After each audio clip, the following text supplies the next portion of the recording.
Good morning, Bitcoiners. I hope you're doing well. I'm loving my life. Who could complain on a day like today? I don't know what just happened there. We had a little glitch. Like the LA voting machines, we're glitching, right? That's what explains it. We're going to talk about the LA mayoral vote almost a full week later. We still don't know what's going on. Isn't that funny? Hope you're all doing well. I am indeed loving my life. I can't complain. Chatelet says Escape the Matrix. Welcome back, everyone, says Lance 2002. Chatelet, oh, barely 45. Escape the Matrix 91 says, good morning, friends. Another Brewers sweep. I guess Aaron Judge has been injured. 4 to 6 week minimum. Here's your sports report, folks. Stress fracture on his ribs. Yankees not going anywhere, though. Who cares? Knicks got to win tonight, or the sludge people will blame Trump for being there. They'll blame him no matter what. Remember, if the Knicks win, other people are upset. So they'll blame Trump for that. Good morning, Counting Crew. T is up, says Lee J369. Good morning, Nolan and Great Awakening crew from rainy Chicagoland. Well, we're not rainy here.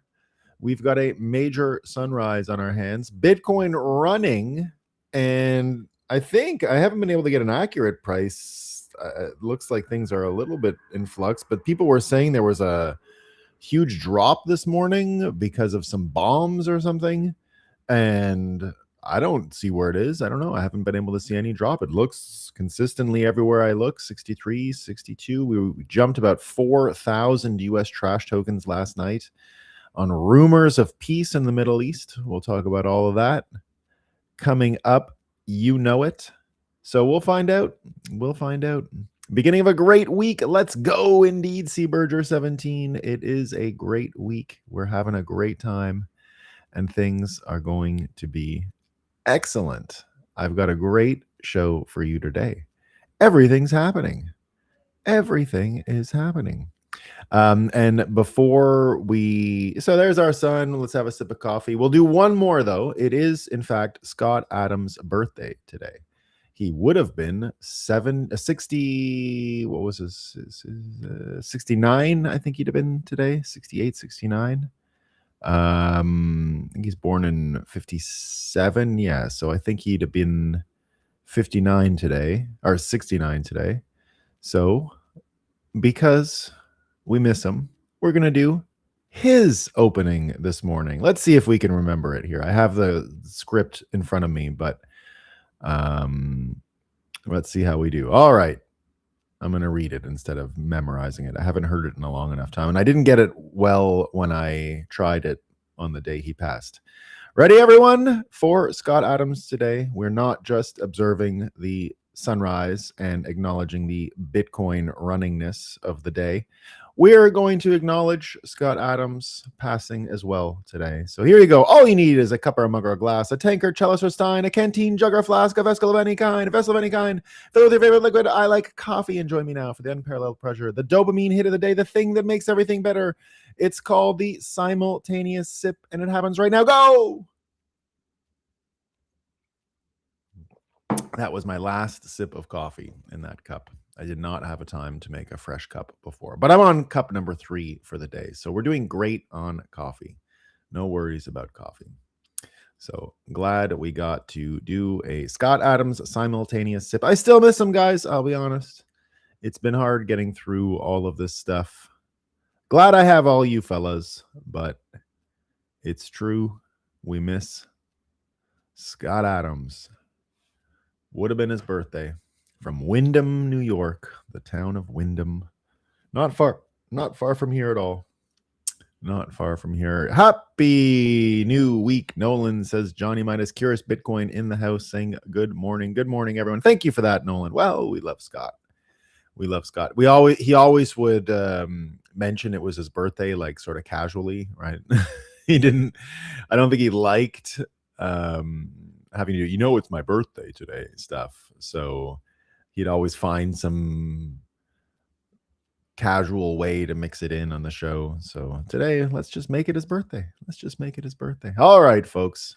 Let us start with our fake news report of the day. We've got some really great ones. I'm maybe our last day of air conditioning thermostat advice. But first, I have some thermostat articles, but it seems that the ante has been upped a little bit here in the thermostat air conditioner control system.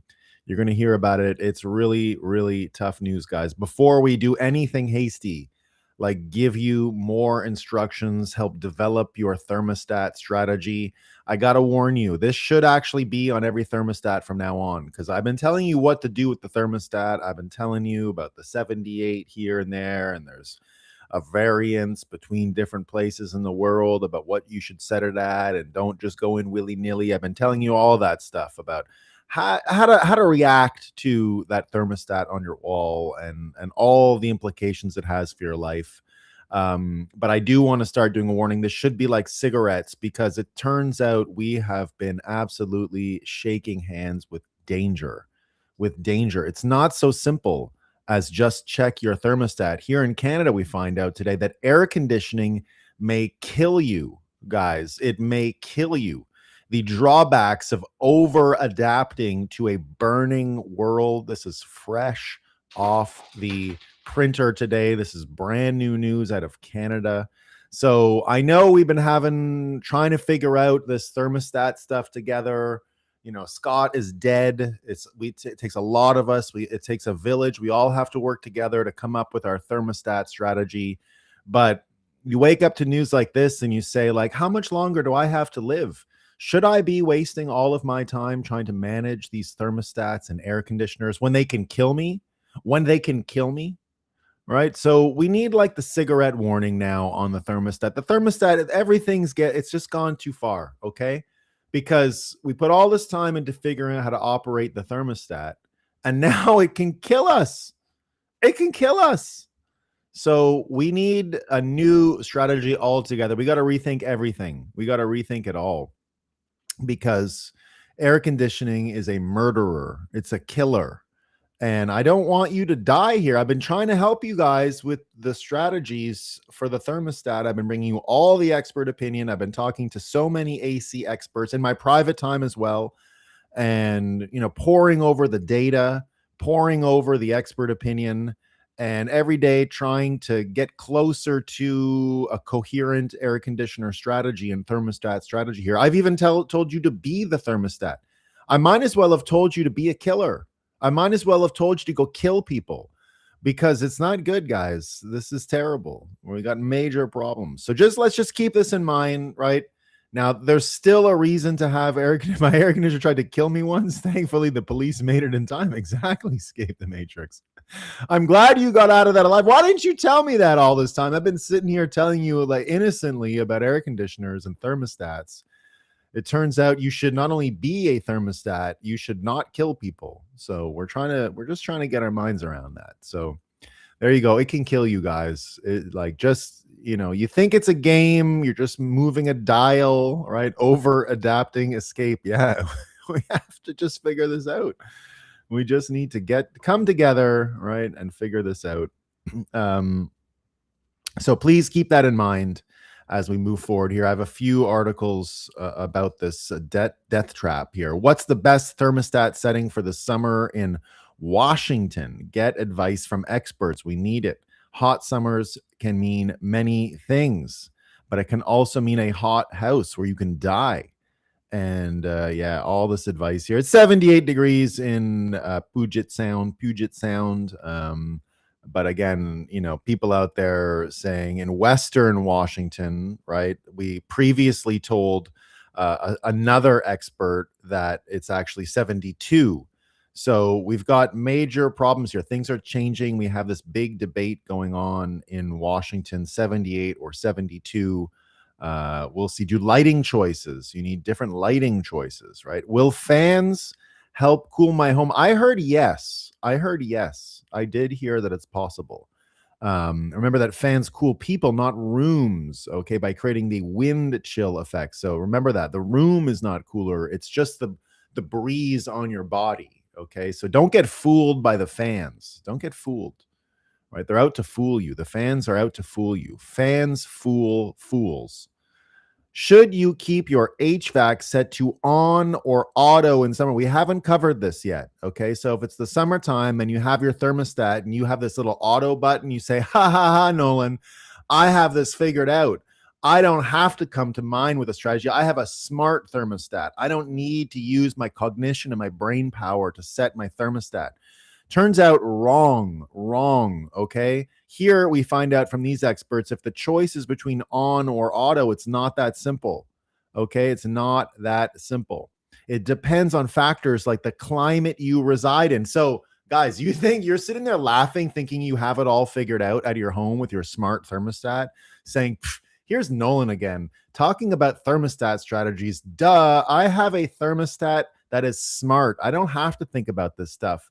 You're an idiot if you think that, okay? Because there's so much more that goes into it. You think you can just set it and forget it? No. Where you live, your age, your health of your system, right? How old is your system, right? That's important. How well your home is insulated, right? So you got to, when you go up there and you hit auto, remember, do you know how much insulation is in your wall? No, I don't think you do. I don't think you know the thickness of it. Did you build your house yourself? You don't have a right, basically. You don't have a right to just go up there with that cocky attitude and just set your thermostat to whatever you think.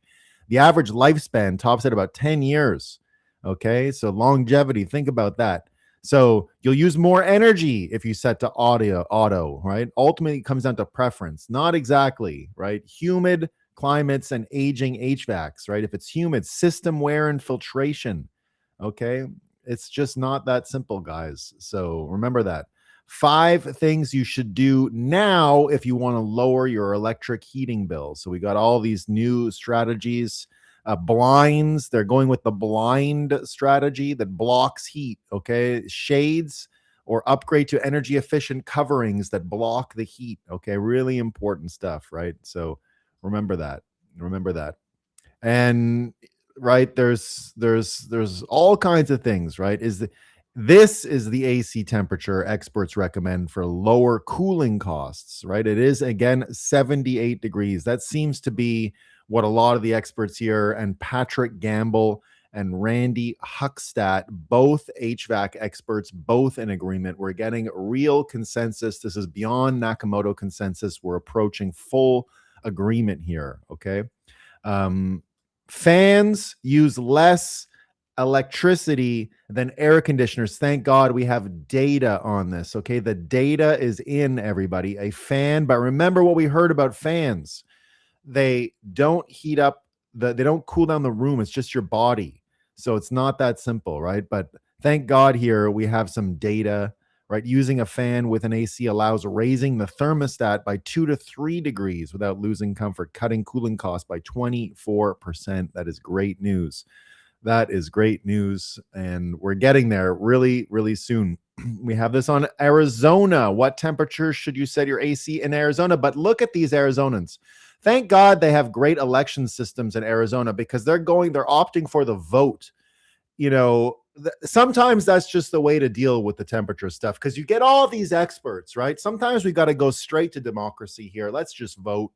Right. And I say kill the people who don't go with the majority on this one. Right. Just kill them, because some people they'll just not get along. Right. We need capital punishment back. They're voting in Arizona on temperature to set your thermostat at. This is the way. This is the answer. You know, it's America's 250th anniversary this year. This will be what America is remembered for, bringing the vote, the credible election system to temperature setting strategies, right? Unfortunately, the truly ideal AC setting may astronomically spike your bill, right? So let's vote on what to do. So now we have tips here, right? Turn your fans, adjust the thermostat settings according to your lifestyle. This really puts it all in perspective for us, right? Because it's like thermostat. What do I do? Set it according to your lifestyle. Okay, that's a big guiding principle here. Close your blinds, plant trees around your house. Be strategic. That we've been talking about strategy for a while. It's really important, right? We've been doing this for about 2 weeks now. Be strategic. Okay, avoid ovens, stoves, right? Really important stuff here, and that will bring your bill down. So but luckily, I mean, Arizona going for the vote, that's probably what we're going to have to do across the world. We're probably going to have elections about this thermostat business because it's really tough business. It's not easy to get answers here. We get this from Vox, right? Just as we're gripped with the massive debate around thermostats. Turns out Trump has cut at sea, right? Trump's cuts at sea. He's been cutting at sea. And it could make the coming super Godzilla El Nino harder to predict. The world's eyes and ears of the ocean monitor storms. We're flying blind, guys. We're flying blind. They've been de-scoped. Trump has de-scoped our ability to predict the weather. It's been de-scoped. Our eyes and ears are gone. So if you think the thermostat thing is a big deal, we got a major problem here too. Strokes, everyone. It's getting so hot. People are going to have strokes, right? Now, this is when we heard the strategies about a thermostat, this should come into mind. This should remind you about how hard it is, right? Because if your lifestyle is to avoid strokes, you gotta consider that when you get to your thermostat, especially as we find out that they're increasing as the climate changes. The World Stroke Organization found that extreme heat, wildfire smoke, and other climate impacts are linked to increased stroke risk, right? Stroke risk problems. Just as we've got stroke risk problems, just as Trump is cutting blind, we're flying blind. FIFA Men's World Cup expansion, right? They added extra teams this year. There's more teams competing. And what we were able to do is we were able to measure the extra 2 soccer teams, or was it 4? So 4 more soccer teams playing in the World Cup, each of them with their own jets, each of them with their own plane. And we find out that FIFA Men's World Cup expansion risks making the 2026 tournament the most polluting ever. You know what we did? The World Cup, what has it been going on? It's almost 100 years, right? 1930. So every 4 years we have a World Cup. Do you know what we do every 4 years? We don't just keep stats on the World Cup. We actually compute how much pollution the tournament created. Yes, we have a credible data set about the pollution ever since the 1930s. And now we know, everyone, that this iteration, because of the extra teams, every team produces so much pollution. And now that the teams are all gathering in America, of all places, flying blind with Trump, it's going to be the worst ever. We have the worst pollution in the history of the world from this soccer. Terrible stuff, right? And, all this pollution from soccer, it gets even worse. The noise pollution, right? Look at this. We finally have experts. They're here. They've been measuring the dog reaction to the World Cup. If you're in America and you cheered on having the World Cup, but you're also a dog owner, right? Yeah, you should rethink your whole life right now. You should just be rethinking everything you do, because dogs left stress by soccer fever. As experts warn, match day roars can trigger anxiety. The experts have taken the time here to remind us, because dogs can't speak for themselves. All right. All of your enjoyment of soccer is triggering dog anxiety. Why do we even have this tournament? What is going on here? We don't even have the same word for the sport. Football. It's soccer. And now, just for soccer, we're giving our dogs this kind of stress. Experts are warning us, and the dogs are just going to be forgotten again. That's what we do, right? Meanwhile, right, many soccer fans will be drinking alcohol and watching the World Cup in heat. Doing that is risky. We heard about this before. It is risky for the dogs. It's risky for you. If you drink and watch this sport, you're in big trouble. Don't do it. Be careful. You got to be careful. All right. And I got two more. This one here is pretty funny. This is in Europe. Giant banquets rile radical left in France. Can you believe it? There's people getting together, singing traditional French songs and having banquets with wine. And they're having fun and they're singing songs, probably racist songs, probably racism going on there. And I get why the radical left is pissed off. They're having fun. Can you believe it? Meanwhile, they're trying to have fun with separation in Canada. And this one is for you, Lee J369. What are you going to do? Experts warn Alberta's separation could upend healthcare access, guys. Canada, if you choose to be your own country in Alberta, you're not going to have any more healthcare. You might not even have a thermostat setting strategy from the federal government anymore. You're going to be in trouble. You're going to be in big trouble, right? And if you go out of the province, you're going to have to pay out of province hospital rates without reciprocal billing. Oh no, you're not going to make it. So there you go, everyone. All true. I just have to go back to this one because it's too good. It may kill you. It may kill you, guys. You don't want to die from the air conditioning. So those are the fake news stories of the day. I hope you have a good strategy for your thermostat going forward. Very important stuff. Very important stuff.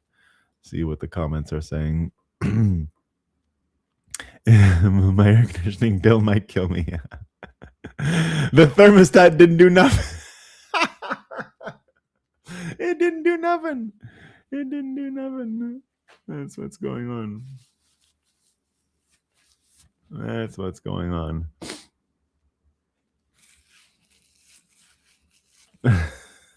It didn't do nothing. My class attendance will be iffy this week. Have a great, this is the week for everyone. Do you know that there's more divorces and all that stuff during this month because everyone's schedule is so weird and out of whack? It's like December, right? It's the end of the school year. And so this is one of those super stressful months in most people's lives, like December, because everyone's normal schedule is broken. So this is the month for some weird reason why all kinds of life changes happen and everything like that. So that's why everyone's schedule is out of whack. Indeed. See you around, JJ Fox. Won't get fooled again, fan. No. R17. Yeah, that's not going to work. I'm getting a quote to replace HVAC this morning. The old one lasted 24 years. The new one is probably going to only last 10. Yeah, they're not great. Here I'm going. There are no thermostats. There you go. Big baby gets a larger size. The new Freon isn't as powerful. Yeah, I use the I have that problem in my truck where the air, it has a small leak, so I have to replace the whatever coolant, and it's with whatever one is the compromise to the better Freon that used to exist, and it really doesn't. It's just missing that one extra. It's fine, right? But it's just missing that one extra gear, I find. Climate denying soccer hooligans, you got it. Don't do it. It's not safe. Don't do it. All right, let's talk about the, I don't have any more coffee. That was my sip. I forgot. Okay, let us talk now about what is going on. We'll start with Iran. I have some stories about Iran. So things started yesterday with a little tit for tat again between Israel and Iran. So I guess it's the same thing that spilled over from last week where Lebanon is shooting into Israel, and then Israel had enough of the Lebanon thing and then shot right into Iran, and then Iran shot back no. They shot at Lebanon, then Iran shot at Israel, and then Israel shot at Iran, and that's where we're at. So yesterday, as this was going on, Trump warned Netanyahu not to shoot back, which he ended up doing. And this is how he expressed himself. He said here, I call the shots. I call all the shots. He doesn't call the shots. And he's talking here about Netanyahu having no choice. And here things progressed further, as we'll see. Iran shows no signs of stopping, with another 2 missiles reportedly launched at Israel. Red alerts now active across northern Israel. So this is sort of currently. They did not strike, as far as I understand. And it looks like the rate of fire seems to indicate Iran wants to drip feed attacks, either as a tit-for-tat approach or to cause maximum disruption for Israel and gradually deplete their interceptor missiles. Don't know if that's the strategy at all. Trump called for another ceasefire this morning. He says both sides, Israel and Iran, are looking to do an immediate ceasefire. Final negotiations on peace are proceeding, subject to ignorance or stupidity getting in the way. He says here the blockade will remain in place and in full force and effect until a final deal is reached. Things should move quickly. Thank you for your attention to this matter, President Donald J. Trump. Now it turns out that Iran's armed forces are announcing the end of the operation. So whatever went on last night is now over. Warn of harsher attacks if Israel resumes attacks on Lebanon. It looks like the Israelis hit some infrastructure, oil infrastructure in Iran. And indeed, again, you have to appreciate that Trump is able to do this. Cernovich says Trump is a great POTUS for this war because he doesn't really fall for the slop propaganda. They both fired bombs and had their fun, and that's kind of what happened over the past couple of days. Now, lots of people talking about, the tit for tat, what went on. A.G. Hamilton says absolutely necessary response. You cannot have a deterrence equation where a response to Hezbollah missiles results in an IRGC attack without any consequences. The regime in Tehran must think twice before launching missiles going forward. And that's all that happened over the weekend. A.G. Hamilton also talking about Trump's negotiating here and says Trump is so desperate for a deal that he's making one less likely because Tehran thinks they have all the cards. Trump has been doing this for a month where he pretends they are days away from a deal, while Tehran just keeps adding more demands and getting more aggressive.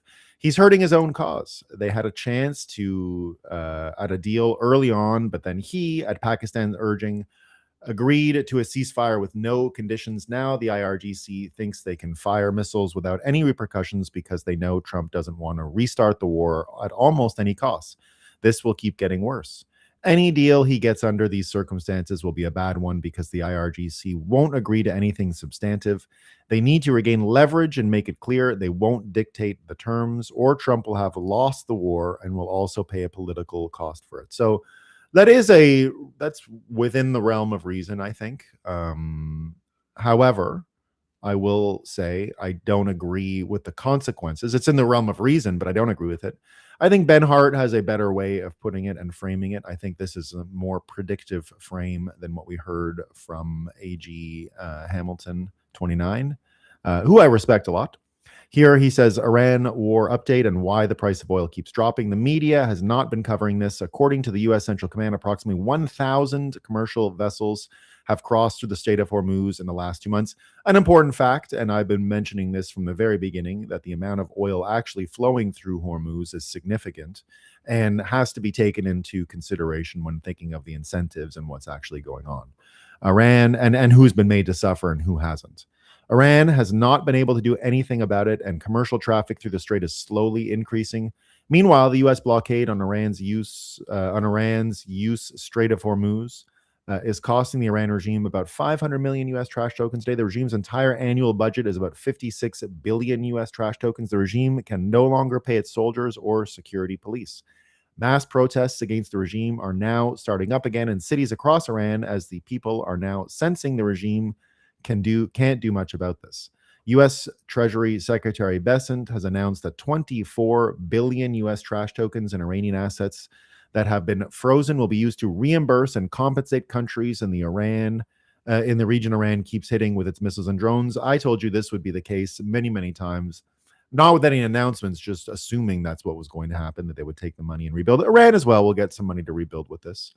The damage Iran has done to airports, power grids, buildings, and infrastructure, as well as casualties inflicted by Iran in the region, will be billed to Iran's account. Iran has been saying any deal Iran strikes with the U.S. hinges on the U.S. unfreezing 24 billion U.S. trash tokens in Iran assets. Welp, so much for that idea. This 24 billion will be used to compensate Iran's victims in the region. There is no reason for the U.S. to negotiate any more with Iran's regime. I mostly believe this is true. Letting them just cry for the next little while is not a bad idea either. It's quite cheap for the U.S. Navy to keep patrolling the Strait of Hormuz, escorting ships in and out. Our Navy has to be somewhere, might as well be there, conducting occasional target practice on whatever is left of Iran's military capabilities. No one fears the Iran regime anymore. It's proven itself to be a toothless tiger. Meanwhile, and that is true, objectively true. I don't know why people keep saying, oh, they run the region. Why do they run the region? UAE doesn't give a shit. Saudi doesn't give a shit. No one cares. Literally, no one's afraid of them. I don't understand what this means when people say, oh, they've won, because the only way they can win is Trump cucking and being embarrassed and finally kowtowing to panicans and Democrats in America. That's literally the only way Iran can win. And I don't think that's going to happen. Meanwhile, the rest of the Arab world has joined with the United States and Israel in an alliance against the Iran regime, which is now completely isolated. That's pretty amazing. Thanks to President Trump, the rest of the Arab world is now allied with Israel. Who would have thought that possible? Who should allow Israel? We should allow Israel to do whatever it wants to do to the Iran regime. We should also continue arming the Kurds and pro-freedom groups inside Iran. I don't agree with all of this. That, to me, is a little too far. I know many people have said, let Israel just go wild in Iran. I think you still have to subordinate Israel in the region just for long-term purposes and saving face and all that stuff. Now, don't make them take abuse or anything like that. That's not what I mean. But letting them do whatever they want, I don't think it's a good look.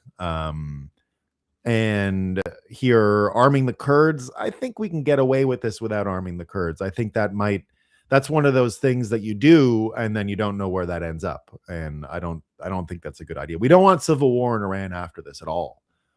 You want Iran to just go back to being a productive, useful country and aligning with the rest of the region, and that's about it. You don't want them in some kind of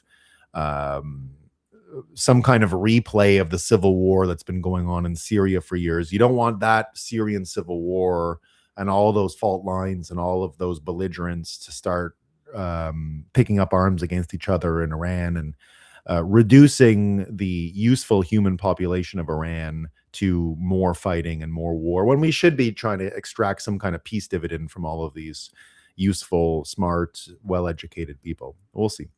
When Epic Fury started, the prediction was that oil would rise above the 200 US trash tokens per barrel. Never happened.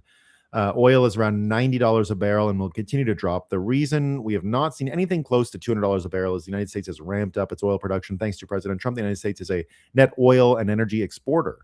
With Trump's arrest of Venezuela communist dictator Nicolas Maduro, the United States also now has an oil production partnership with the new government of Venezuela, which has the world's largest oil reserves. Oil production by Venezuela will only continue to increase.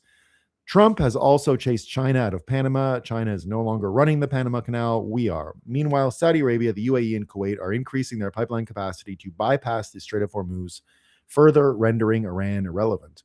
Only about 20% of Iran's people are practicing Muslims. The strange theocratic ideology that has been imposed on the Iranian people for 47 years is an alien minority force. We can just continue to watch the Iran regime implode financially under this economic pressure we've imposed. Eventually, the IRGC leadership and mullahs will receive the Gaddafi treatment, and I think that is probably mostly true in their case. And so, again, going back to understanding what all this means and why getting out of the ability of the Strait of Hormuz and the constant potential blackmailing of the world economy, why that's important. Because, to be honest, this whole blackmail situation in oil actually springs from the gold redeemability blackmail that happened with Nixon in 1971. And so, again, that's why the oil shock and what Nixon did in 71 with the suspension of gold redemptions for US dollars, why this turned into the oil crisis that came right after. And Sightbringer did a great long feed on it. And it's important to understand, because when people say, well, why do we have to get rid of the Iranian choke point? Because the first choke point was a economic action against America when it came to gold redeemability. And when Nixon found a way out of that with his gold suspension thing by turning dollars into political money more than ever, then the next thing that happened after that was the oil shock and the Yom Kippur War and everything that came out of the attack and fight that they had between what year was that attack? Let me just see 1 second again. The oil crisis, I think, was it 71 or 72? Oil crisis. Oh, 73. That was the beginning of OPEC. Yeah, and 73 was the Yom Kippur War. Yeah, okay. So there you go. So within 2 years of the gold standard suspension by Nixon, you had the next choke point and shock, which was energy. That's why they're related. That's why here the what the fuck happened in 1971 continues to be just one of the most important frames. Now, again, you know me, I like to say what the fuck happened in 63 and 64 because of bank secrecy. That's related to this, but the actual macro situation, not the, not what we understand in Bitcoin as relating to privacy and what it meant for political dissent. We'll get to that later. Just as far as markets go and on benchmarking and understanding these choke points, this 1971 Nixon shock and the oil shock that followed show really how these choke points functioned in the world system and why they were so important to manufacture consent and project reality. So August 15th, 1971, the Nixon shock. Mainstream version, Nixon temporarily suspended dollar convertibility into gold because speculators were attacking the dollar and the Bretton Woods system needed adjustment. Real version, the United States defaulted on the monetary promise underlying the post-war global order, then renamed the default a policy adjustment. That is the event the mainstream still does not metabolize. This is very important because we're dealing with psychological engines here. And again, I've compared the psychological commodities of Bitcoin and the dollar for a long time. And by engine, what I mean is how the engine perpetuates. An engine can move a thing, move you, move people, move things. It gives leverage, right? It allows you to create this system that allows you to move forward. That's why I call it an engine. The psychology of moving forward economically on Bitcoin is just a lot rosier than the dollar because entropy sets in and it gets destroyed. And that's what happened here. Now, metabolizing what happens, that's kind of a theme today. We're going to be talking about metabolizing what happens and facing reality quite a bit because now the system is being forced into checking reality more than ever before and confronting reality more than ever before. The U.S. had promised foreign governments they could redeem dollars for gold at 35 U.S. trash tokens an ounce. But America had issued more dollar claims than it could honor in gold. Vietnam, welfare state expansion, military commitments, domestic spending, and reserve currency privilege stretched the system past its backing. Foreign holders saw the mismatch and started demanding gold. Nixon closed the gold window. That was not a technical adjustment. That was the empire refusing redemption. The phrase temporary suspension was the spell. It made a structural default sound like an administrative prudence. The suspension became permanent. The world moved into fiat rails. The dollar survived because the U.S. still had military power, an energy system leverage, financial depth, institutional momentum, and no immediate replacement. The mainstream frames 1971 as modernization. The real event was the birth of managed debasement as the operating system of global finance. After 1971, money became explicitly political. We've been saying that for a long time. And that's the exact frame that we use for this fiat reality that we talk about all the time. No hard settlement constraint, no external redemption discipline, no financial anchor outside state discretion. The system shifted from trust but redeem to trust because there is no alternative. That changed everything. Asset inflation became structurally easier. Debt expansion became the main growth engine. That's why it is a psychological engine. Debt expansion was the engine. Financialization exploded. Labor share weakened over time. Real assets became long-term escape vehicles. Gold became a political memory. Bitcoin eventually becomes the digital answer to the broken promise. The deepest truth. 1971 was the moment the old monetary contract died and the public was told it had been upgraded. That is the event, not ancient enough to feel mythic, not dramatic enough to look like a battlefield, but probably one of the most consequential breaks in modern history. And that's why all of this stuff is important. And that's why we're at this moment now of re-examining what happened in 71, what happened in 64, what happened with energy, what happened with media, what happened with all of these institutions that flowed and were created after this one instance. So go back to just what we know about the oil shock and how it was related to the choke points that we're still living with. Almost all of reality, the Middle East and the constant tension there, all of that comes from this era. Which is why you're seeing all these governments go back to gold at this moment, right? You're seeing it everywhere. Global central banks acquired 17 tons of gold in April, the second monthly purchase this year. This marks a sharp reversal from March when central banks sold 30 tons of gold.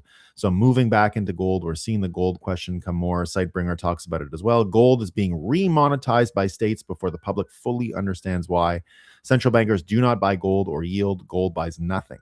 They buy it because it has no counterparty, no issuer, no sanctions, no maturity wall, no central bank promise attached to it. It is the reserve asset you hold when you no longer fully trust the reserve system. The reserve system is completely broken, right? No one trusts anymore. That is the whole story. The dollar system still functions. Treasuries still dominate. The US still sits at the center of global finance, but the marginal behavior of central banks says they want less exposure to promises and more exposure to hard collateral. That is the same trust migration we see. We keep seeing everywhere. NVIDIA, all of these things. Central banks buying gold. Data centers becoming private industrial policy. Different surface, same structure. Capital is moving towards things with harder internal logic. The gold move also reinforces the Bitcoin arc. Gold is the state-safe version of the collateral trade. Bitcoin is the non-state, digitally scarce version. Central banks were generally move into gold first because it is familiar, politically acceptable, and balance sheet legible. Bitcoin comes later through ETFs, corporate treasuries, pensions, sovereign experiments, and strategic reserve language. Gold is the institutional memory of hard money. Bitcoin is the forward architecture. The cleanest read is that central banks are now buying gold because they expect the world, are not buying gold because they expect the world to end tomorrow. They are buying gold because they no longer trust the next decade of the fiat system enough to hold only paper promises. That is the signal. April's plus 17 tons is not massive by itself. The pattern is massive. China continuing, Poland accelerating, buyers returning after a brief sell-off, central bank demand staying alive at elevated prices. That means gold dips remain structurally supported. It also means the debasement/collateral migration thesis is still intact. The official sector is not acting like the old system is pristine. It is acting like the old system still works, but no longer deserves undivided trust. And that's what we're seeing across the board, right? That's why this monetary capacity of Bitcoin is front and center right now, because we're relitigating the broken system. Again, I've told you many times, Bitcoin is not winning because it's perfect necessarily, although it is. It's also because people are noticing the broken system and trying to get out of it. People are selling dollars just as much as they're buying Bitcoin. But indeed, the quality of Bitcoin is important here. James E. Thorne getting a lot of attention this week, by the way, where I think he's doing great, right? So here he says, Bitcoin, perfect scarcity and imperfect critics. Bitcoin's fiercest critics keep missing the target. The new bear case is not about bugs in the code, but about one public company accumulating a perfectly scarce asset in a world of perfectly elastic money. Strategy, the artist formerly known as MicroStrategy, has turned its balance sheet into a Bitcoin vault. This, we are told, proves structural fragility. A single promotional buyer supposedly props up the price, concentrates supply, and creates a future liquidation overhang. If that balance sheet ever de-risks, the story goes, Bitcoin and Strategy's equity go over the cliff together. Never mind that the company controls less than 5% of outstanding Bitcoin, a meaningful hoard, but hardly a corner. Many of the loudest market voices are happy to repeat the script, treating Bitcoin as little more than a speculative circus act. Yet in gold, the same behavior is treated as statesmanlike. Central banks quietly warehouse bullion with opaque disclosures and openly political motives. How soon we forget the brown bottom when they blunder, as with Gordon Brown's infamous decision to dump UK gold near the secular low. It is remembered as bad timing, not as evidence that gold is unfit to be money. Bullion trusts exist for the sole purpose of locking metal in a vault. Hold on a second. Streaming companies such as Wheaton Precious Metals sign long-term dated claims on future production, giving shareholders geared exposure to the same finite resource. No one concludes that this pattern of hoarding renders gold uninvestable. It is simply how a reserve asset lives. The double standard is not accidental. Implicit in the consensus is that central bank hoarding is respectable, while Bitcoin hoarding is suspect. Markets yawn when official institutions add a few more tons of gold. They scoff when the Secretary of the Treasury Bessent in recent testimony suggests that the United States is methodically moving toward a strategic Bitcoin reserve. Gold reserves are prudence. A Bitcoin reserve is crankery. Hoarding is fine, apparently, as long as it never threatens to introduce perfect scarcity into a fiat system that depends on its opposite. Bitcoin's perfect scarcity in a fiat world run wild is now ignored even by high-profile pundits. Seen clearly, Strategy's accumulation is not a fatal bug in Bitcoin, but a tell about its critics.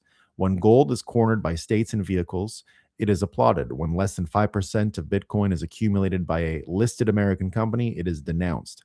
That asymmetry says less about Bitcoin's weakness than about the political system's fear of anything it cannot print. And yes, the bias of many who should know better. But this is important here because, again, the fear part is important. It's another one of those instances of just people not wanting to accept reality. It's not a logic thing. It's just too big. It's too big for them to understand. It's too big. The implications of Bitcoin's passing gold in this moment is too big for many people to understand. So there's a psychological lag with reality. It's just too much for some people. And we're seeing that across the board. And so one interesting thing that happened yesterday with all of this going on, because people are pointing as this moment happens with Bitcoin on this macro level, as we're seeing all of these things change, there is this kind of civil war within Bitcoin, and people are giving Saylor a hard time and saying he's ruining Bitcoin, the capitalization of Bitcoin, the financialization of Bitcoin, everything that he's doing. But he did something yesterday that was pretty interesting. He came out with archetypes and the four he calls them ideologies. So this is a really long and interesting article. It's already got a 1.5 million views, so it's well read. But these archetypes, the maximalist, the capitalist, the technologist, and the fundamentalist, you can actually see all four of these at work right now, and you can see how reality is actually changing. And one in an isolation is one thing, and that's what we've been dealing with for years in Bitcoin. We make a little bit of headway in one of these areas: the maximalist, the capitalist, the technologist, and the fundamentalist. We'll talk about them all in a second. But most of what I'm talking about for the rest of the show will be framed within these four archetypes, because it's these four battlefronts, and you've seen these battlefronts before. They're not so different than the whiteboards I've made over time. They're very similar to all those things that I've created and shown you. And no, we don't want that. So it's very similar to this graph that you've seen many times, folks. These are where you can see the maximalist, all these four pieces that I have here: the technologist, the maximalist, the fundamentalist, and the capitalist. They're all kind of here, right? They're all kind of here. And we'll talk about it in a second. But this is the world that's breaking, and this is the world that's being created. And this reality, having reality change to this extent, is hard. But the good news is, when we look at the framework that Michael Saylor put together here, you'll see that every one of these battlefronts is changing, and winning them all flips reality. It completely alters the world around us and the meaning of the world around us. So first up here, the Bitcoin maximalist. This is the one that's caused a lot of consternation, because people say that Michael Saylor, with his balance sheet stuff and the Wall Street stuff, that this is actually subduing the ability of the maximalist and the fundamentalist to be successful. So here we'll talk first about the maximalist. He says the Bitcoin maximalist: Bitcoin is the dominant digital monetary network. an ethical, technical, and economic breakthrough, and an instrument of economic empowerment. It offers superior property rights, monetary integrity, and hope to those facing economic misery. So we've heard a lot about this economic Bitcoin maximalist over time. This is the Bitcoin person who's talking about the Safedian worldview of Bitcoin as Austrian school, as time preference, as a way to offer a different framework on how to interpret reality, if you will.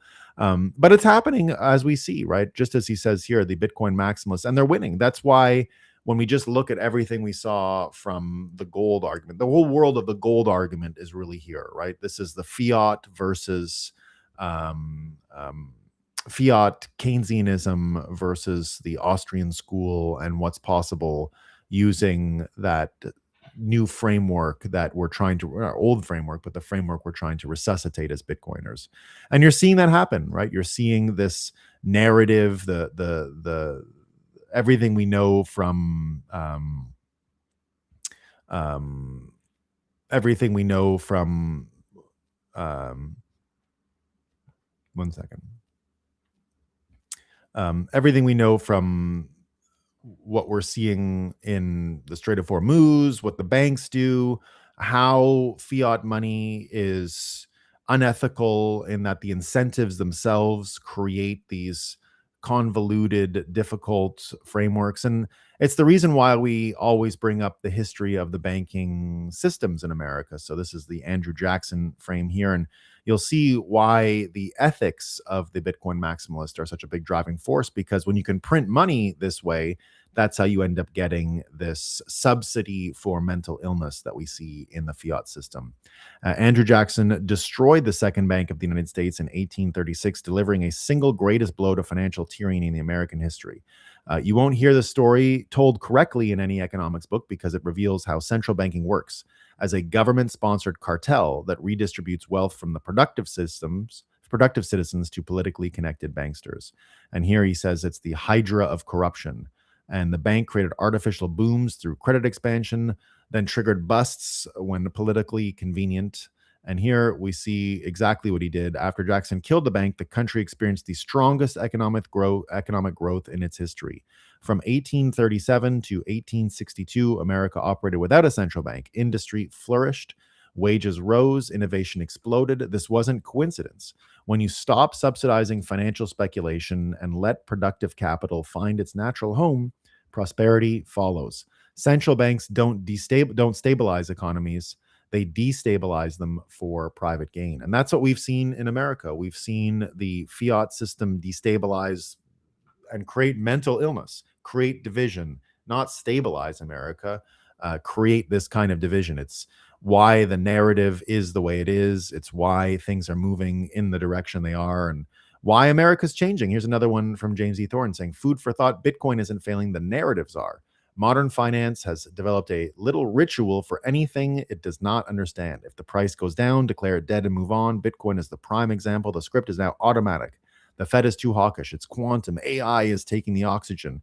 A bill stalled in Congress. SpaceX sold. Sailor is selling. It's the Strait of Hormuz. Bitcoin, the pundits insist, is over. Again, narrative as usual is chasing the tape. When Bitcoin rallies, it is breathlessly rebranded as the future of money. When it sells off, it is reduced to a childish speculation no serious adult should mention in public. This is not analysis. It is professional mood swing. Again, the problem with the world changing the way it is, it's just hard for people. They can't, all of your reality changing, right? Meanwhile, in the adult world, something quite different is happening. The United States, issuer of the world's reserve currency and steward of the largest economy on earth, is moving ahead with a Bitcoin strategic reserve. Serious treasuries do not quietly prepare to hold dead assets. They prepare for a world in which that asset will matter when trust and everything else frays. The official response from much of Wall Street has been instructive. First came the apocalyptic energy scare. Then came bans on advertising. Then came debanking. Now we are warned that the Clarity Act will rip out banking, the same lazy threat once hurled at money market funds in the 1970s for the sin of offering savers a better deal. The script never changes, only the target does. And all the while, money market funds, the Death Star of the 1970s, are quietly holding multiple trillions of dollars that are being depreciated away by inflation, roughly 8% a year in real terms. While Bitcoin supply is fixed at 21 million, yes, the item that was proclaimed to be the end of banking as we know it now has close to 8 trillion US trash tokens, and banks are doing just fine. They evolved, imagine that. This is what passes for prudence. The emergent reserve asset in Washington is quietly edging toward what passes for reckless, and the Clarity Act will end banking as we know it. The irony is stark that 99.9% of investors miss it does not make it any less real. It merely tells you which side of the trade they are on. Most will keep buying parabolic charts at the top and selling into extreme fear at the bottom. You cannot teach that out of them, and you can certainly trade against it. And that's the macro shifts. And you're seeing it everywhere, right? Because it's not just the macro shifts. It's not just that we see from the framework that Saylor has here. This framework, the maximalist, the Bitcoin is a dominant digital monetary network.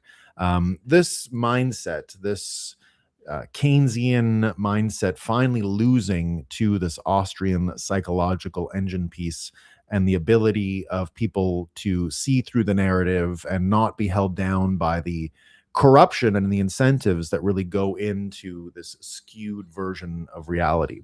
And that's why all of this happening in Bitcoin at once, why we're seeing this civil war, and why I don't know what Saylor was thinking when he wrote this, but I think he's just trying to untangle the threads because we see everyone sort of fighting in Bitcoin because everything is happening at once. Everything is changing at once. The macro argument is strong. But the second archetype he has here, the Bitcoin capitalist, this is where a lot of the fighting comes from, that Bitcoin reaches its full potential by integrating with the global economy. So the maximalist who wants to win the monetary integrity, the human misery argument, the get rid of fiat because of what it incentivizes, the kind of reality that it helps people project. Part of the capitalist's piece here is not to further the Wall Streetification and the financial engineer's job and importance to society. It's to destroy it forever. And so here we're seeing Bitcoin reaches its full potential by integrating with the global economy. And this is exactly like in Jungian psychology, integration, right? Integration is how you cure the mental illness. You have no choice but to go this way. That's why I've been saying for so long, the path for Bitcoin is through Wall Street. It is through corrupting Wall Street to Bitcoin incentives so that reality of Wall Street can change. And that looks like it's what's happening, right? Integrating with the global economy, currencies, credit, securities, companies, banks, institutions, governments, families, and individuals. Bitcoin is a open monetary network for everyone. And the capitalist argument is having two big implications here. First of all, we're already seeing it now enter the home buying market. The first federal home loan in American history using Bitcoin was officially approved today. So this is the collateralization. This is the increased use of Bitcoin as capital. As Bitcoin continues to change the capital markets here, we see that this family living in Michigan bought a new house using their wallet as collateral for a Fannie Mae mortgage. Pretty amazing stuff. I think it's, is that a real picture? I think so. So good for them. Congratulations to the new homeowners. And again, the reason why this capitalist argument is important. So the macro thing is important, right? We're seeing reality change. But go back to what I said from the very beginning about Nixon and the 1971 shock and how the money shock, the Nixon shock in 71, was quickly followed by the energy shock in 1973. And you can see why these choke points are so important. Again, why the Iran thing with Bitcoin right behind it. Bitcoin involved in the main stage as the insurance contract, as the toll, as one of the prisms with which it's useful to, one of the lenses in which it's useful to look at the Hormuz question. Here you see the Bitcoin capitalist argument comes full circle because the Bitcoin ability to help finance all of this new energy build out, just like the AI data centers, there's a reason why energy went kaput after the gold, the redeemability in 71 went kaput. There's a reason why the financial market going full fiat and full political led to the energy crisis just 2 years later. Here is Mark Andreessen explaining it, because here The Nixon administration had planned Project Independence, which was thousands of civilian nuclear reactors, which would mean we wouldn't have to bother with the Strait of Hormuz anymore. Here is Mark Andreessen explaining all of this to Joe Rogan the other day. I'll play the audio here, make sure we can play it. But you'll see here, this was the plan. So getting rid of these choke points all at once is what's important. The Nixon administration, around the time you and I were born, created something called Project Independence. Turns out there is a form of energy which basically is unlimited energy that's carbon-free, that generates no carbon at all, and it's nuclear power. The nuclear power was considered such an attractive way to generate energy in the 50s and 60s that a whole bunch of big nuclear plants got built. By the way, France ran for a long time almost entirely on nuclear power. Japan ran for a long time almost entirely on nuclear power. But we used to have nuclear plants, getting built in the U.S. And so the Nixon administration, around the time you and I were born, created something called Project Independence. And Project Independence was to build 1,000 new civilian nuclear power plants in the U.S. by the year 2000. And the idea was 1,000 nuclear power plants will power the entire United States with totally clean energy. By the way, that's also the electricity you need to be able to cut over to electric vehicles, which could have happened a lot sooner. And then it's called Project Independence because it means the U.S. won't have to be involved in the Middle East anymore because we won't need the oil, right? And this was a response to the growing energy crisis in the 1970s at the time. How many nuclear power plants were built out of the 1,000? Rounds to zero. They never got built because the Nixon administration also created the Nuclear Regulatory Commission, which made it its purpose in life is to stop nuclear power plants from getting built. And the Nuclear Regulatory Commission did not approve a new nuclear plant design for 40 years. Which is why these two fields are related, which is why you need to fix the capital markets thing, because you got to build all this stuff, and Bitcoiners can build, and you can use this money to build. You can build a house, you can buy a house. You can go and see these energy companies. What they're going to do is keep Bitcoin on the balance sheet while they use the collateral to fund US dollar expansion and build more and more energy infrastructure. And we're already seeing it. Here we see the first reactor in Trump pilot program hits milestone to ramp up nuclear nationwide. So we're getting rid of the choke points. We're getting rid of the energy choke point. We're getting rid of the choke point when it comes to the black box that is Wall Street and the macroeconomic world of central banks, getting rid of all of this. And here we see this new thing is not some distant someday energy promise. The reactor already hit criticality. We covered that last week. The pilot program is already active. The regulatory pathways are already being promised. Promises made, promises kept, already being compressed. Trump is moving nuclear deployment at warp speed because the next economic era runs on power. AI manufacturing, defense, robotics, and data infrastructure all sit downstream from abundant energy. Operation Warp Speed was never just about medicine. It was about proof the federal machine could compress timelines, remove bottlenecks, and force rapid deployment when national priority aligned with industrial capability. Now, the same acceleration model is being applied to energy infrastructure. America is not talking about the future anymore. It is building it. And that's why getting all of these things in really does switch this model. That's why decentralization, the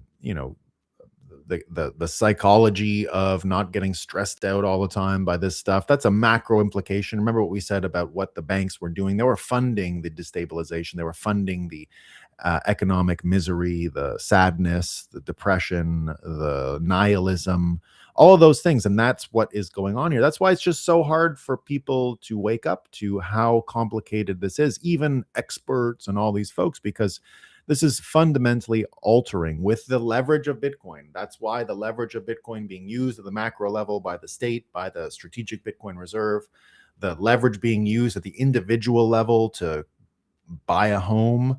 And then even more importantly, the leverage used in Bitcoin to decentralize systems and to incentivize the build out of the electrical grid is hugely important. And again, Michael Saylor's archetypes here, why these archetypes, each of them is winning their fight. Each of them is moving the world forward, and Bitcoin is main stage in each of these archetype struggles. So the maximalist, again, it's the morality, it's the nihilism, that fight. The capitalist here, it's about incentivizing to actually build. But one of the important ones here, the technologist. So again, Saylor's archetypes, maximalist. So I put that more into the Austrian school world, the world of psychological engines, the capitalist. It's about incentives and what you can build. The technologist here, again, this is more about world views. And this is where scalability, usability. So we all know this in Bitcoin as the scaling debates and the people who think of Bitcoin as an engineering platform and as a function of crypto economics and the economic decisions that people make that go into naturally and organically creating this organism, this type of organism that is Bitcoin, and a decentralized thing that grew through economic choices and continues to grow through those.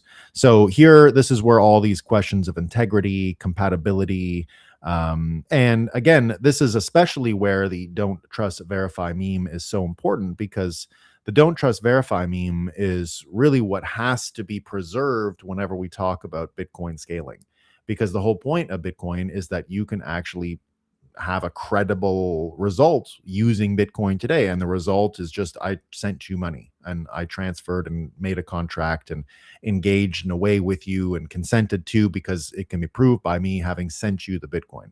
And so keeping all nodes capable of recognizing what a real Bitcoin transaction is and what a fake Bitcoin transaction is really the point of the alignment, the point of the challenge of decentralized architecture, the challenge of all of this stuff. And so Bitcoiners understand the Nakamoto consensus being what it is requires the majority of the network to see the same thing and agree on the same thing, and then that becomes the truth.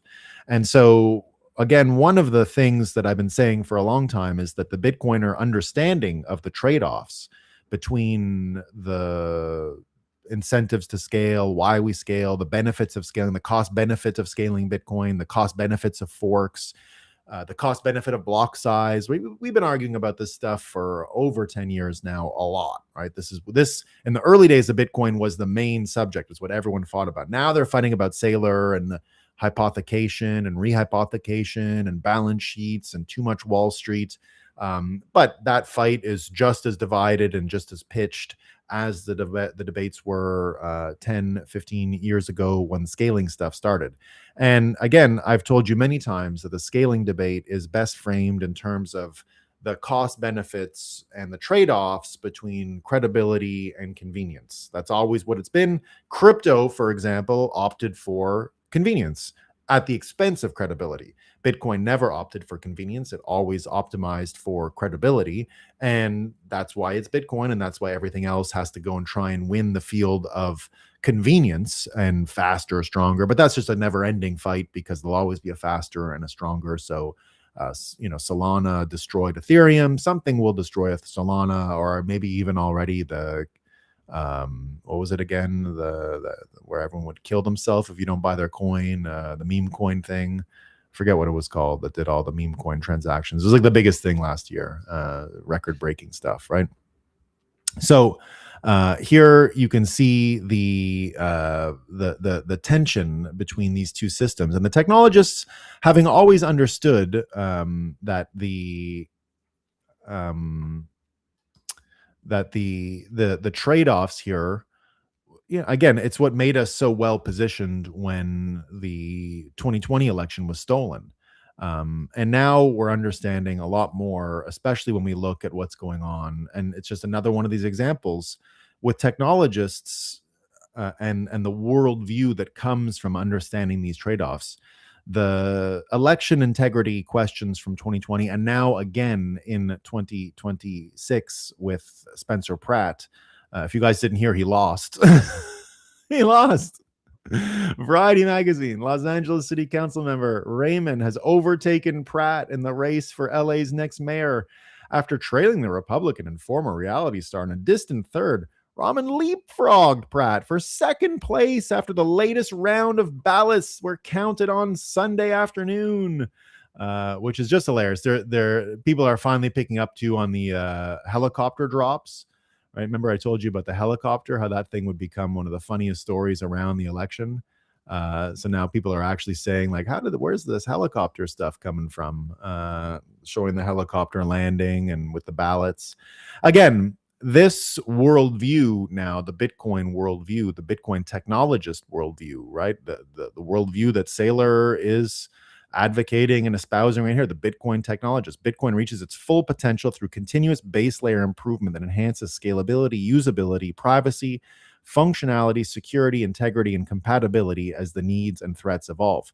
Again, the Bitcoin technologist already understands the trade-offs of election integrity. And so pulling this shit means it's just another field that Bitcoin archetype is going to win. Every one of these people is winning their fight. That's the point. Bitcoiners might seem to be in conflict with each other. That might seem that there is this conflict, like Michael Saylor is trying to separate the Bitcoin archetype threads. The problem is every one of them is winning. And if every one of them is winning, of course, they're coming into conflict with each other about who wins ultimately, because they're all winning their different fields, their different fights. But again, to go back to my frame about what it means, they're winning their fights, but it's the fights for each and every one of these components here, right? This is the technologist right here. This is the maximalist right here. This is the energy question right here. This is where the capital, Bitcoin capital, and the correct deployment of capital goes, right? One of the biggest problems we have is that the incorrect deployment of capital. Bitcoin's incentives fixes that. So Bitcoin capitalists fix this problem here. Bitcoin technologists fix the decentralized architecture. Bitcoin maximalists fix a lot of the temperament that we need and a lot of the ideas we need to not get nihilistic and understand that we're being divided purposefully by this system of political money. So, and then each of these things here is also what's falling apart, right? The oil choke point, the banking choke point, the military choke points, the censorship and the brainwashing that comes out of the fiat, unlimited money for brainwashing, no consequences. So all the archetypes that you saw from Saylor are the archetypes that are at work here, switching reality and flipping it from this old bank run world to the running Bitcoin world. And it's the constant winning that's causing this problem. And each of these folks doing this is important. And again, it's why Bitcoiners can make sense of all of these changes as they come. It's why we're able to navigate these changes as they come. It's why we don't light ourselves on fire every time something goes wrong here or there. And we can fight and have a good time about it, but we're not going to extremes because too much winning. And even if the price is down, too much winning, believe it or not. So Bitcoiners being able to psychologically navigate this story about Los Angeles and the stolen election there is, first of all, what we predicted, right? How many times have I said that we're going to try this? And it's not going to work out for them, though. Unfortunately, this is the kind of thing that just brings the whole world into alignment with what Nakamoto consensus is, with what the election integrity is all about, and with what the don't trust verify meme means, and the cost benefit analysis of what it comes, the cost benefit of analysis of credibility versus convenience that we need to bring to a worldview of engineered election systems and decentralized systems. So here's the funny thing, right? Of course, they're going to have no way. The legacy media is just too weak to figure this out. They're not going to be able to talk their way. It's just going to radicalize more people. Here's the LA Times trying to make sense of it. How a simple mix-up fueled false conspiracies about the LA vote count. It's just a simple mix-up, guys. Don't worry. It's so simple. It's just so simple, right? Here we go. The LA Times is admitting that, yes, tens of thousands of mail-in ballots did get processed for only Karen Bass and Raymond, but it was a glitch. It's a glitch. It's a glitch. They say the system just glitched. It's just a glitch, guys. It's a glitch. It's just a glitch. It's just a glitch. And some of the statistical stuff is hilarious, right? It's just hilarious. You should see some of it. Here, A.G. Hamilton. Oops, no, I don't want to do that. Here's A.G. Hamilton with a really good look. Stuff like this makes it very difficult for people to trust elections. California has a serious problem. Rahman was in a distant third, and now she's leading every new drop to completely change the outcome. And there could obviously be legitimate explanations, especially since California allows ballot harvesting, which is a problem in and of itself. But no way anyone can look at them taking weeks to count ballots and outcome completely changing in one direction each time without having serious concerns. And here's another one from Kern saying the truth is that the D political machine in LA and California is in so deep with bad elements that it must either deliver for them or else. Above the compromised are the ruthless. Above the ruthless are the diabolical, etc., etc. None are really free. Corruption creates a pyramid of hostages. Yeah, this is the pyramid of hostages. They're right here. They're all held in this pyramid of hostages. That is exactly what's going on. And that's why this is one of those things that's just too brazen. Here's some of the stats. They're so funny.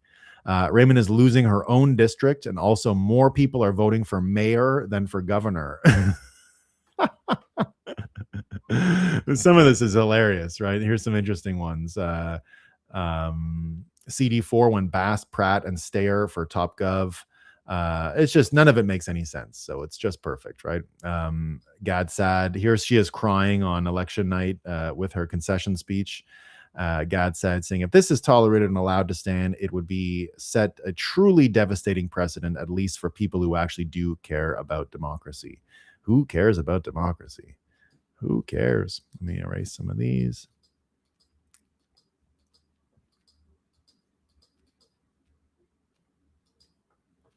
Yeah, here's another one of these weird ones. Her own district, which she serves on in the council, didn't vote for Raymond. If her own constituents wouldn't even support her, why would anyone else? Now she's magically surging while the rest of the field is flat. This is election fraud, plain and simple.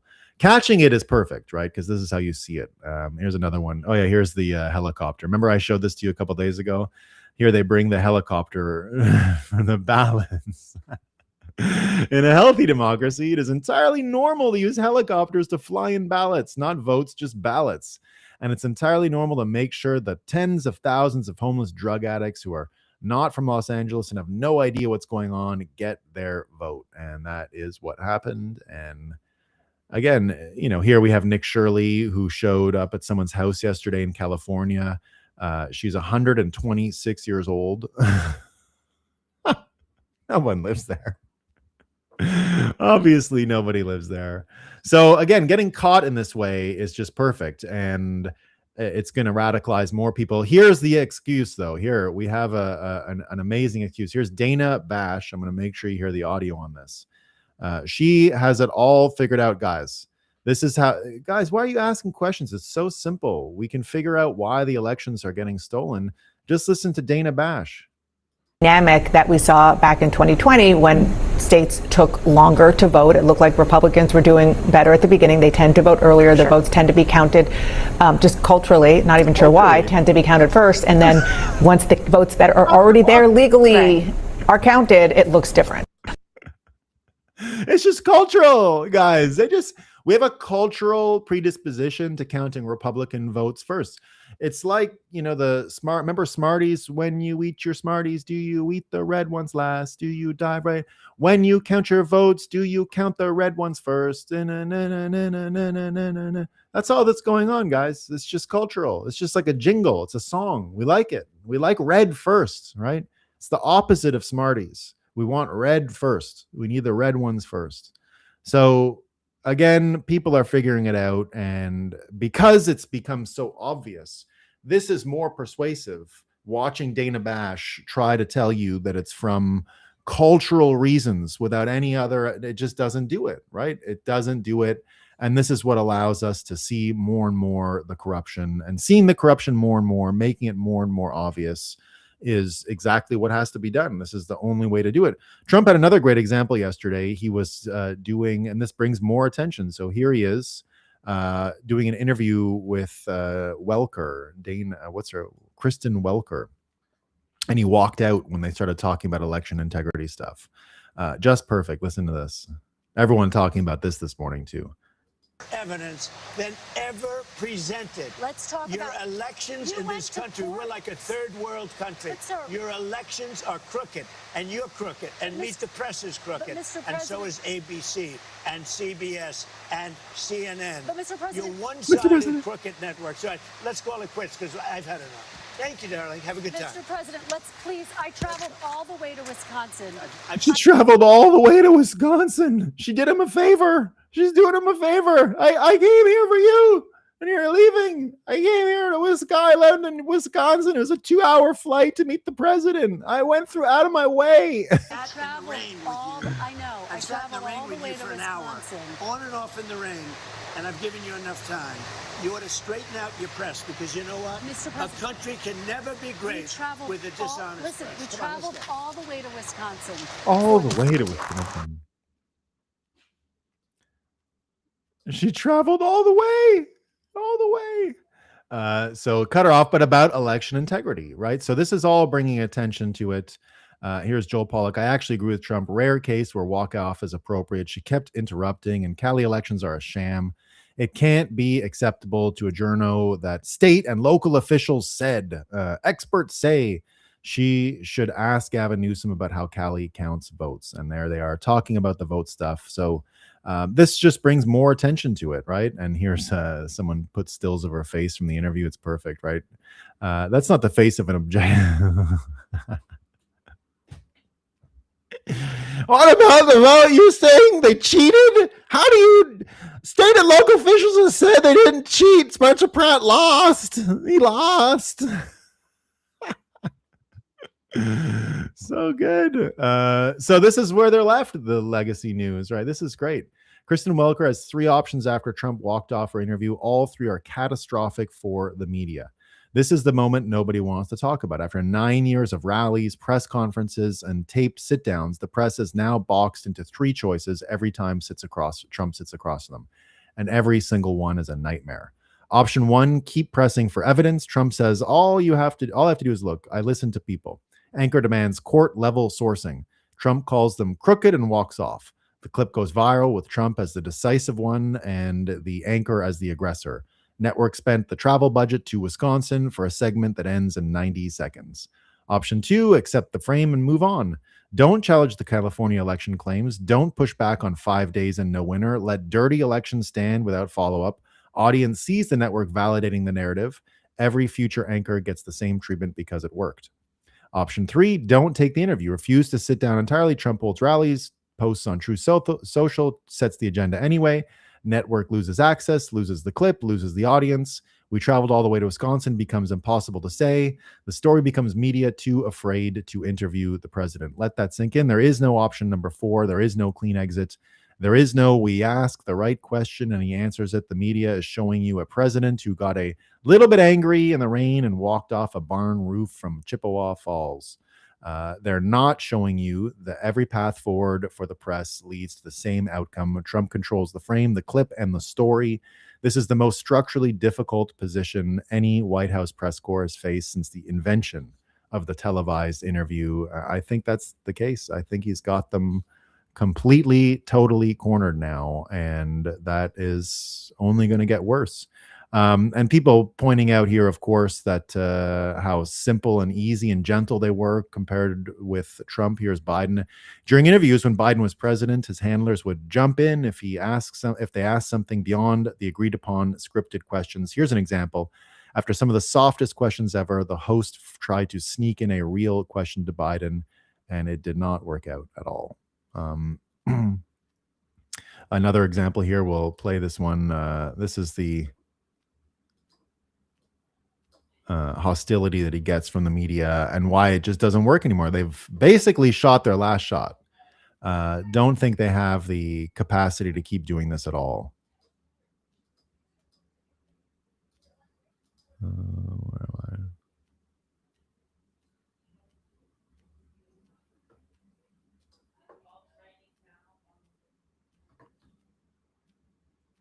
Where is there? It is.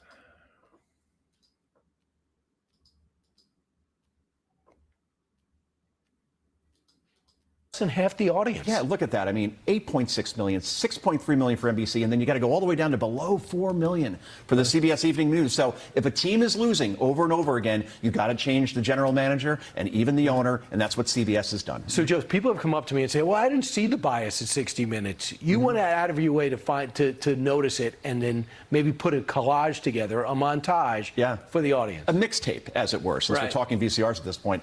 Watch this. But I understand, Mr. President, this was your idea. Why did you want to do this? There's no political tea leaves to be read here. How would you characterize your relationship right now? I have to ask you, what's the date of the expiration on this endorsement? Oh, Steve, no, I have to ask that question. I mean, come on. But it seems that Prime Minister Netanyahu is not listening. Well, Bill, the work that we have done. You start with me. You're president. Excuse me, Leslie, you started with me. Your first statement was, are you ready for tough questions? It's nowhere to talk. I was waiting for you to read that because I knew you would, because you're horrible people. Horrible people. You should be ashamed of yourself reading that, because I'm not any of those things. Mr. President, and I these was are the never, gunman's excuse me. You shouldn't be reading that on 60 Minutes. You're a disgrace. But go ahead, let's finish the interview. The other thing that he wrote in disgraceful. Reading the And here's how they've been stealing elections forever. I didn't even know this. Look at this. This is our favorite from NBC. 4 weeks after the November 2nd election, California finally has declared a winner in the Attorney General race. Finally. Harris finished so close to her Republican opponent that it took a month to finish counting every vote. She won by less than 1 percentage point. So good. 4 weeks after. They've been doing it forever, according to Milo, and that's what it looks like. So again, go back. Whoops. Did I just screw something up here? I did. I took away I got to add one more back here. And that was recently visited. Where did I have it? Well, I took the Sailor one away by accident.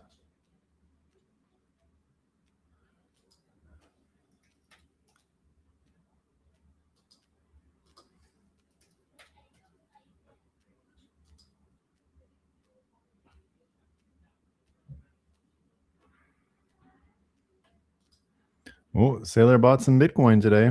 Look at that. 1,500 Bitcoin. Good for him.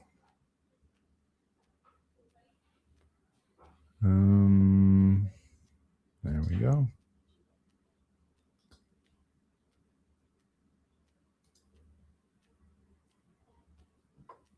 So again, we're seeing these archetypes, the maximalist winning their fight, the capitalist winning their fight, the technologist with the election integrity stuff.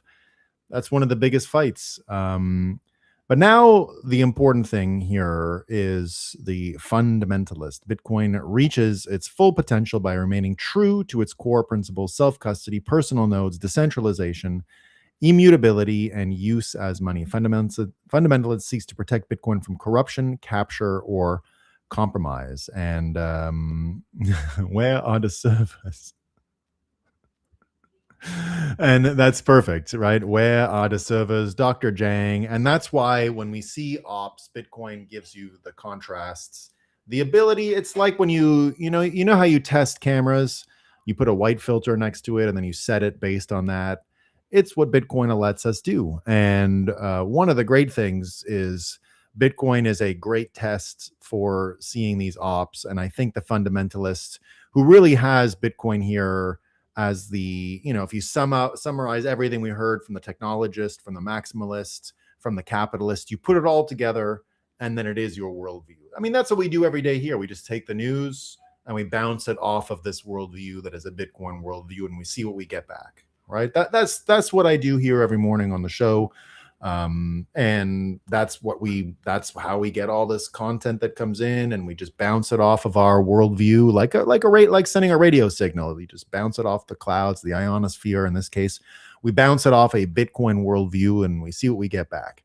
And the fundamentalist is all of those things, and that's why we were able to navigate all of this trouble with Zhang and Tucker and Fuentes because of the way they spoke about Bitcoin. Bitcoin was the tell. Bitcoin let us know.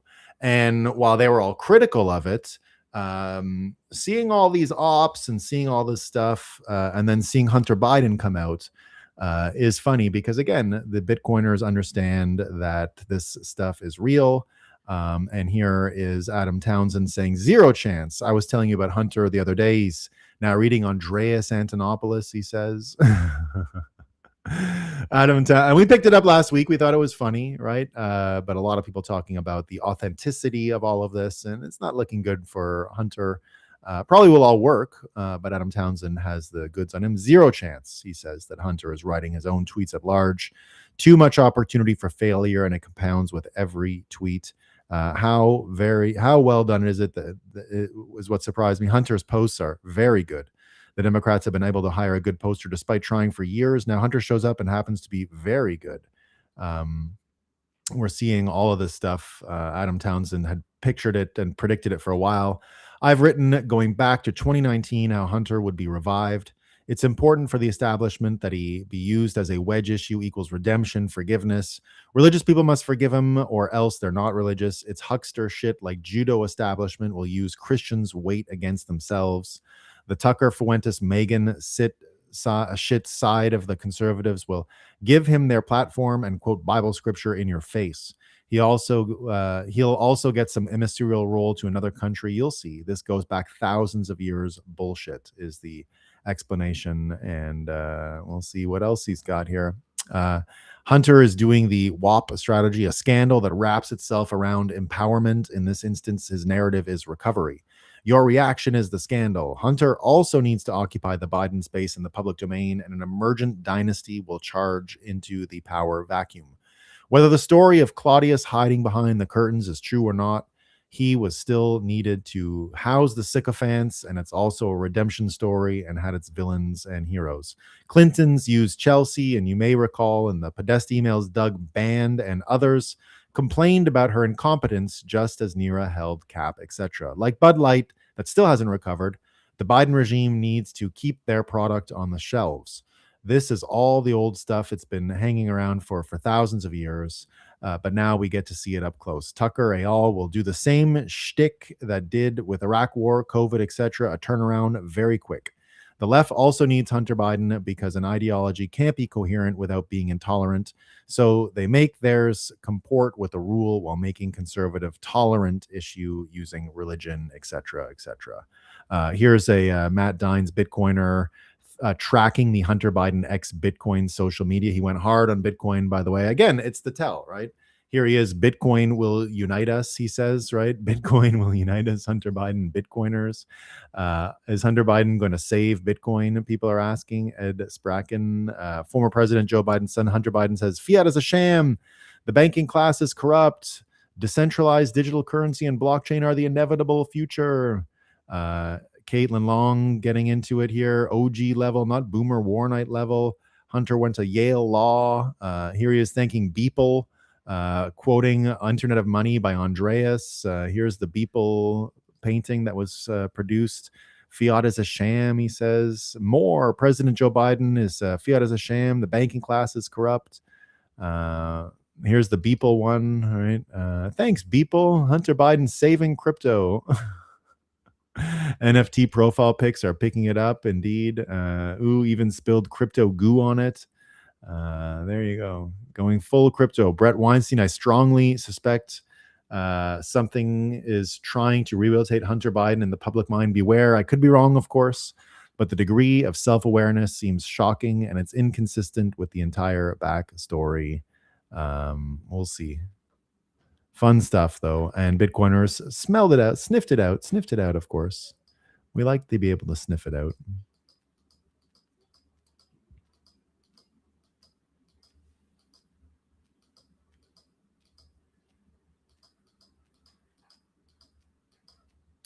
All right, got those out of the way.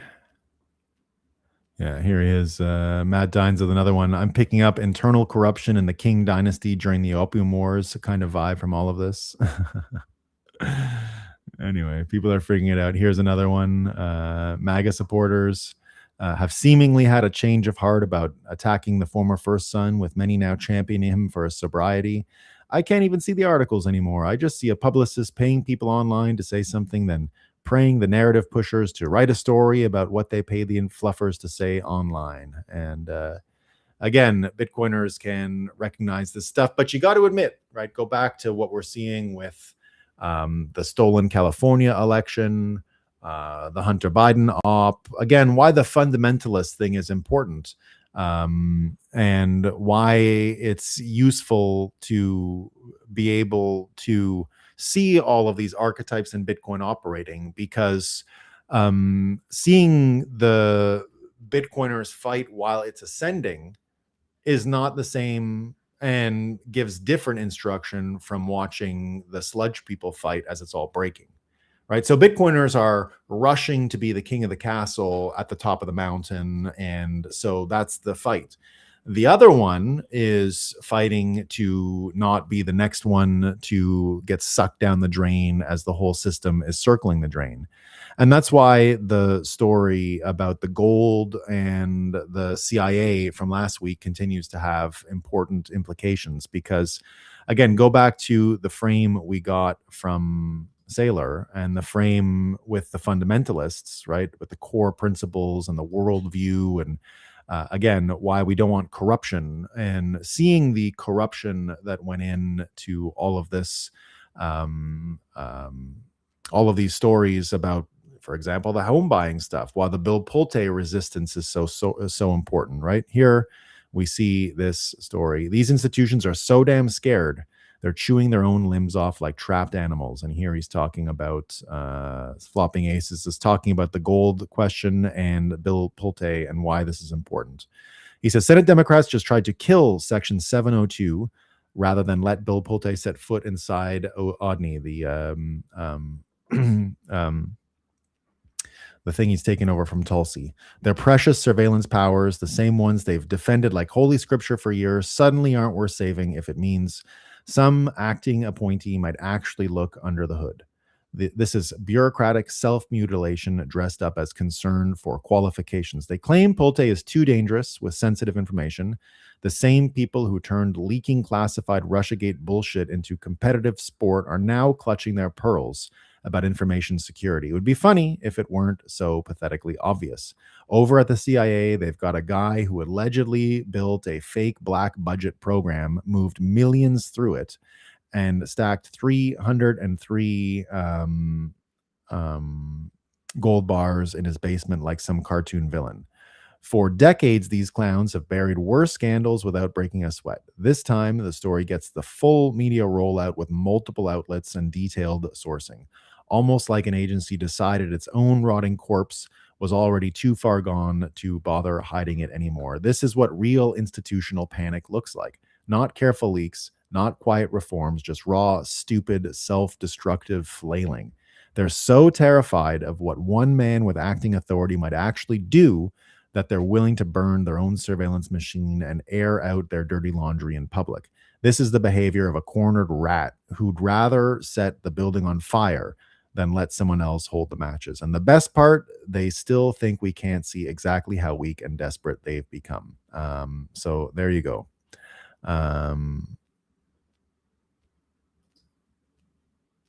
And he goes on, sort of the same thing. One of the clearest tells in politics is this: watch what a system is willing to break to keep the wrong person from getting the keys. Very good frame for a Bitcoiner. And that's what we're seeing with this stuff. Here's more about the black box. These black box programs, which also learned last year were being widely used by the FBI to bury anything that didn't fit the anti-Trump narrative, are like a total free-for-all within the intelligence community. Can't wait for Pulte to burn the whole thing to the ground. So yeah, here's another one. The smell of panic. This reminds us all of the infamous Hunter Biden laptop. So the Hunter thing seems panic. This seems like panic. It looks like this thing is dying. And it was garbage, no different than this gem. Yet again, proving that the deep state runs the same tired plays from the same thin playbook. This is the Bill Pulte reaction that's still going strong. And again, we're getting more of it outed, right? So just even seeing the story about Thomas Matthew Crooks coming out this weekend, absolutely unbelievable. Did you see this? So the Butler shooter turns out was practicing at the Secret Service gun range. He was talking with the chief of police the day before, local police. Hilarious stuff. So here's Shane Cashman saying there's literally nothing weird about Thomas Matthew Crooks emailing a deputy from Butler, Pennsylvania before the assassination attempt. It's not weird that he practiced shooting at the same range Homeland Security used. It's not weird that the local police and Secret Service spotted Crooks with a rangefinder, photographed him, and texted him for over an hour and still let him climb to the roof with a rifle. It's not weird that the Secret Service wasn't flying drones that day, but Crooks was. It's not weird that Butler was the first Trump rally of the year with Secret Service anti-sniper agents on the roofs. It's not weird that Crooks' house looked like a sterile lab with no trash or silverware. It's not weird that his body was cremated 10 days later before Congress could see it. This is like when people say the CIA was shadowing Oswald before he and he alone shot JFK. So just perfect. You love to see the scams. It's great.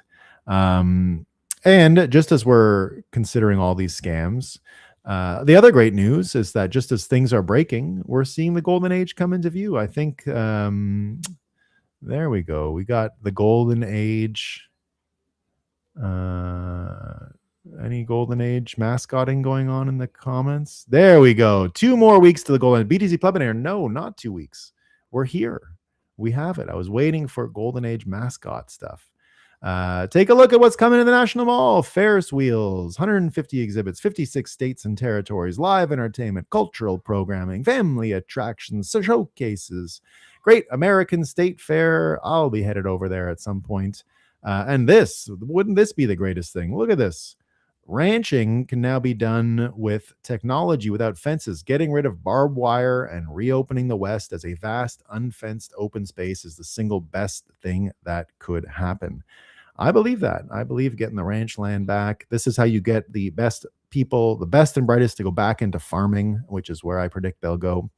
Back to the DC beautification stuff. Benjamin Braddock saying, while these needed improvements are being made, let me add a proposal. The Tidal Basin once had a popular swimming beach that drew 20,000 visitors on peak summer days. This should be brought back with beautiful neoclassical facilities, outdoor gym, and finished sauna for the winter. I agree with that. Would love to see it. Love urban swimming. And Trump going after the lights.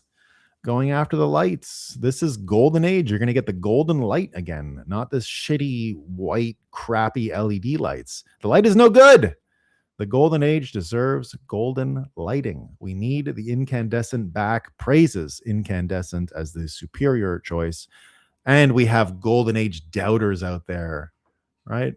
I'll take the Netanyahu corruption if I get the light bulbs changed, right? We want the light bulbs. We like the color. The light bulb. The light He said, bulb. what's with the light bulb? I said, here's the story. And I looked at it. The bulb that we're being forced to use, number one, to me, most importantly, the light's no good. I always look orange. And so do you. The light is the worst. But number two, it's many times more expensive than that old incandescent bulb that worked very well. And very importantly, I don't know if you know this, they have warnings. If it breaks, it's considered a hazardous waste site. It's gases inside. And read what they say. If it breaks, bring it to your local whatever, have it wrapped, have it this. What are we doing? What are we doing? And I said to one of the top people today, well, they break a lot, don't they? Yes, sir. What do? They just throw them away. They don't care. But they call it hazardous waste. But it's many times more expensive. And the light is not as good. I mean, frankly, the light is not as good. So we're going to sell that, but we're also going to sell incandescent bulbs. And people are so happy about it. It's really been pretty amazing. We want the lights back, huh? We want the lights back. All right, let me switch to comments. Stop. Window. Comments. There. Share. Comments. See what folks are saying. There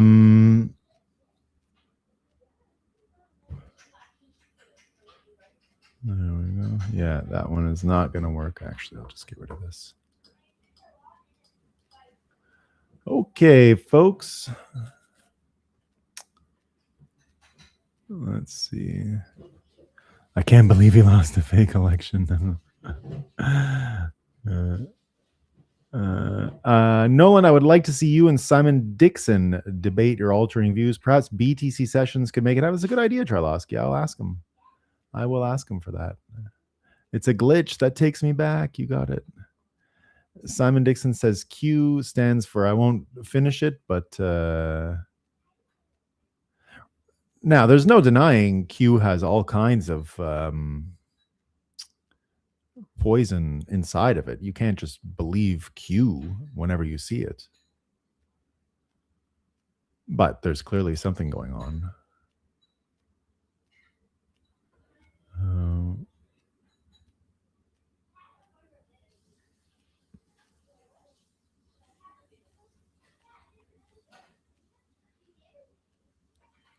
He curb stomped the mic as if Wisconsin is Siberia. Yeah, I love that John Deere in the frame. Yeah, very good. Israel is where the criminal pedos and degens can be safe. Not for much longer. It's being handed over to Saudi Arabia. You have to pay attention to this stuff. Why are the U.S. military and IDF merging, says BTC Plebinator. BTC Plebinator, the U.S. military has just designated Israel and as like a threat. What are you talking about? Merged. They're literally being called a threat to the United States. So, I mean, you can't, if you go with bad information, then you're going to have bad ideas. If I had a son, yes. Look Who's Back movie about Hitler reappearing in 2014 Berlin. It's German language with English captions. I'd seen memes of it in the past, but it was better than I anticipated. I'm going to go have a look at that. Let me pull that up. Pull that up. Okay, folks. I'm going to be cutting the feed. Let me just tell my producer what is up. Thanks for another great show, Nolan. Thank you, Johnny Midas. Glad you made it. Israel, it's not a nothing burger, BTC Plebinator. It was a very dangerous country created to divide people, and it will be destroyed. Or destroyed is the wrong word. It will be recast. And the recasting of Israel will not allow it to be a blackmail node in the network any longer. It definitely was a blackmail node. So were others. And it certainly had a lot of power based on its connections to London and its progenitor, the Rothschild family, who are barely Jewish. Fake Jews. Fake Jews. Tough cookie. Thanks, Nolan. Everyone have an awesome day, says Soap Miner. Indeed. All right, folks. I'm about to play the logo, and thanks for watching screen. Seaburger says, great show today, Nolan. See you Tuesday. I'll see you all tomorrow, everyone. Indeed. Thanks for another great show. Good morning, indeed. Brett and Promenade Du sold all his Bitcoin, you're telling me. Yom Kippur was 73. First time I was told by my Jewish community about Israel at age 13. What a story it's been. So many lies all over. Indeed. Indeed. Sucked into AIPAC leadership and 2 trips during wars. Not easy, Jeff Neubauer. Jesus is king. All right, folks. Good changes are here. Food pyramid close. Exactly. Food pyramid close. Everything, man. Golden Age starting. Tough Cookie 1940. Golden Age inbound. I want to go swimming in DC. That's what I want to do, in the Potomac. All right, folks. I'm about to play the logo, followed by the thanks for watching screen. Just want to say thanks for watching. See you tomorrow. Peace out.